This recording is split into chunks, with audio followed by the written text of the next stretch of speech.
Hello मेरे प्यारे बच्चों, आप सब कैसे हो। आशा है कि आप सब स्वस्थ होगे, मस्त होगे। तो देखिए, आज हम आपको प्रश्नावली 8.1 का प्रश्न नंबर 4 प्रश्नावली 8.1 का प्रश्न नंबर 4 लेकर आए हैं। तो चलिए इसे अच्छे से हम सॉल्व करते हैं। तो प्रश्न क्या कहता है, यदि 15 cot a बराबर 8 हो तो sin a और sec a का मान ज्ञात कीजिए। प्रश्न क्या है, यदि 15 cot a बराबर 8 हो तो sin a और sec a का मान हमको ज्ञात करना है। तो चलिए अब हम इसको सॉल्व करते हैं, यानी कि हल करते हैं।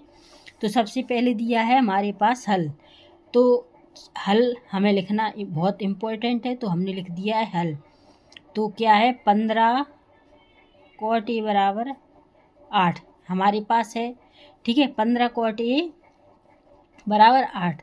तो क्या कर सकते हैं हम कि cot a बराबर 8/15। तो cot a बराबर 8/15 हो जाएगा। तो cot का मान क्या होता है, cot का मान होता है आधार बटे लंब। क्या होता है, आधार बटे लंब। तो देखिए, आधार हमारे पास 8 है और लंब हमारे पास 15 है। तो आधार 8 है और लंब है हमारे पास 15। जब हमारे पास आधार और लंब पहले से ही ज्ञात हैं तो हमें क्या ज्ञात करना है, कर्ण, है ना। तो जब कर्ण ज्ञात करना है तो हमें किस विधि द्वारा करना है, यानी कौन सी प्रमेय लगाना है, पाइथागोरस प्रमेय से। किससे ज्ञात करेंगे हम, पाइथागोरस प्रमेय से। ठीक है, तो चलिए इसको हम पाइथागोरस प्रमेय से करते हैं। तो कर्ण का सूत्र हमको लगाना है। तो क्या आ जाएगा, कर्ण बराबर क्या हो जाएगा,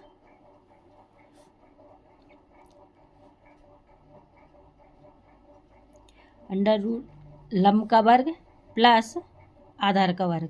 क्या हो जाएगा, कर्ण बराबर लंब का वर्ग प्लस आधार का वर्ग। तो हमें कर्ण ज्ञात करना है तो कर्ण लिखना पड़ेगा, है ना।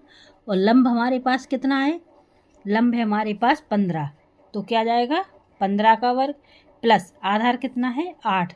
तो आ जाएगा 8 का वर्ग। क्लियर, इतना आ गया आप लोगों को अच्छे से। तो कर्ण बराबर हम क्या करेंगे, 15 का गुणा करेंगे तो कितना आ जाएगा, 15 225 प्लस 8 का गुणा करेंगे तो 8 8 64। क्लियर। तो कर्ण बराबर 225 और 64 जोड़ देंगे तो 5 4 9 और 2 6 8 और 2 के 2, तो 289 हो जाएंगे। तो अब हमें इसका वर्ग हटाएंगे तो 289 का वर्ग क्या होता है, तो कर्ण बराबर कितना होगा, 289 का वर्ग होता है 17। जब 17 गुणा करेंगे तो हमारा 289 आ जाएगा। तो कर्ण हमारे पास 17 निकल आया है। आधार लंब हमारे पास पहले से ही थे। तो क्वेश्चन में क्या पूछा है, 8 हो तो साइन ए और सेक ए का मान ज्ञात करना है। तो चलिए अब हमें साइन ए और सेक ए का मान ज्ञात करना है।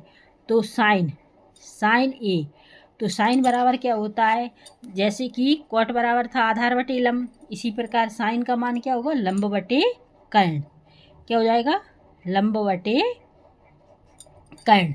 तो देखिए लंब हमारे पास क्या है 15, लंब क्या है 15 और कर्ण हमारे पास क्या निकला 17।